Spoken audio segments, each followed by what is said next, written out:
In the annals of history, few battles are as miraculous and inspiring as the one fought by Gideon and his 300 soldiers against an army of 135,000.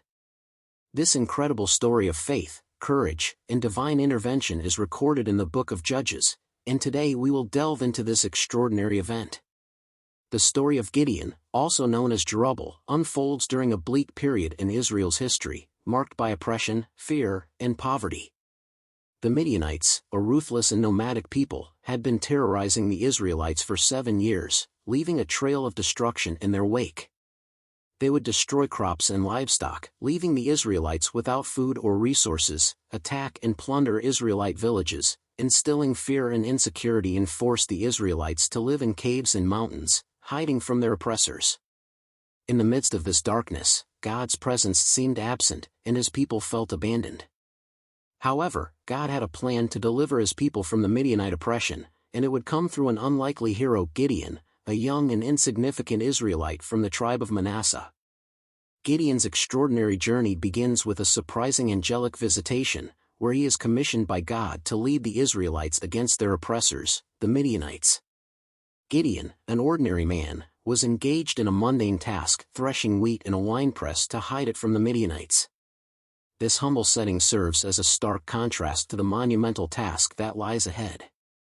In Judges 6 verse 12, the angel of the Lord appears to Gideon, declaring, "The Lord is with you, mighty warrior." This divine declaration is striking, as Gideon is far from being a mighty warrior. He is, in fact, a hesitant and doubtful individual, feeling inadequate for the task. However, through a series of divine confirmations and signs, Gideon's faith is strengthened, and he begins to accept the challenge. These signs include the angel's declaration and presence, the miraculous sign of the fleece, Judges 6 verses 36 to 40, the divine assurance of victory, Judges 6 verses 14 to 16. Despite his initial doubts and feelings of inadequacy, Gideon is chosen by God to lead Israel to victory. This selection highlights God's penchant for choosing the weak and humble to accomplish great things.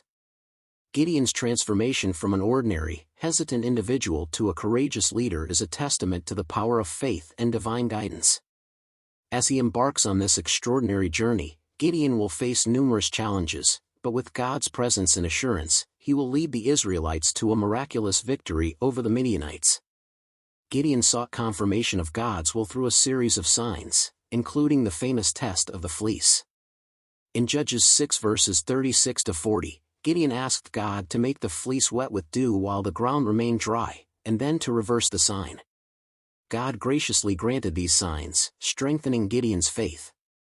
With his faith confirmed, Gideon rallied an army from the tribes of Manasseh, Asher, Zebulun, and Naphtali, gathering 32,000 men. But God had a different plan. In Judges 7 verse 2, God said to Gideon, "You have too many men. I cannot deliver Midian into their hands, or Israel would boast against me. My own strength has saved me."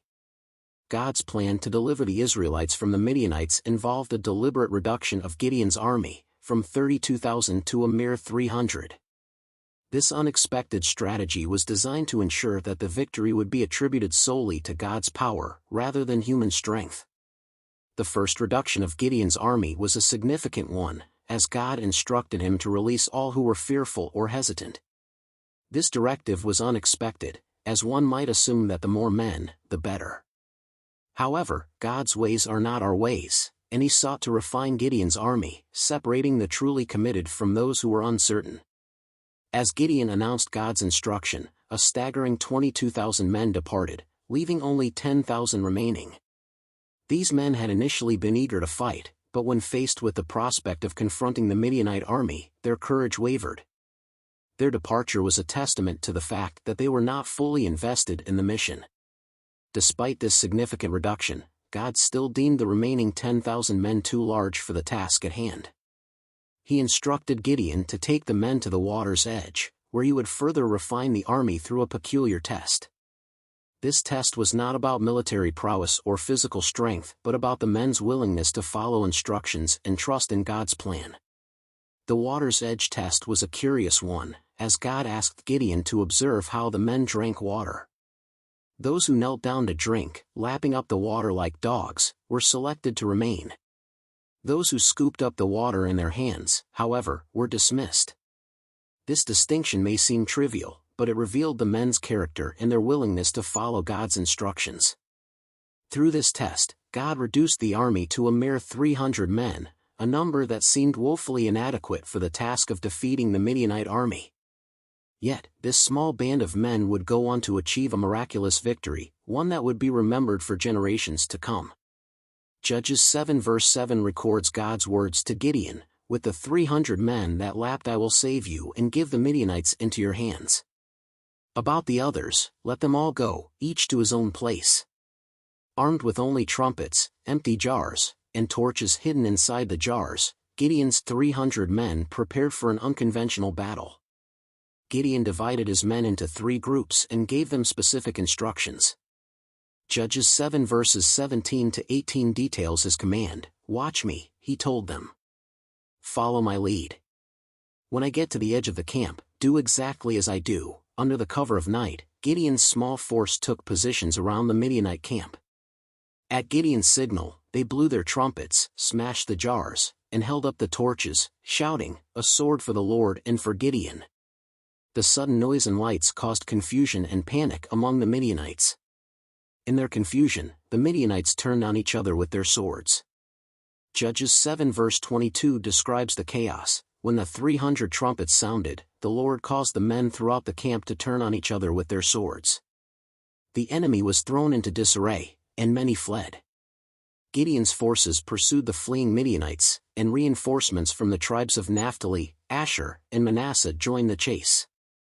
Judges 7 verses 23 to 25 tells us how they captured and killed the Midianite leaders, Oreb and Zeb. This decisive victory brought peace to Israel for 40 years. Gideon's story is a powerful reminder of what can be achieved through faith and obedience to God. Despite overwhelming odds, Gideon trusted in God's plan and led his people to a miraculous victory. This story teaches us that with God, nothing is impossible. The victory of Gideon and his 300 men is a testament to God's power and faithfulness.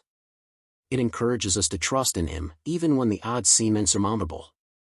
Thank you for joining us on this journey through one of the Bible's most miraculous battles. If you enjoyed this video, please like, comment, and subscribe for more engaging biblical stories and reflections. Share your thoughts on Gideon's story in the comments below. Until next time, stay blessed and trust in God's plan.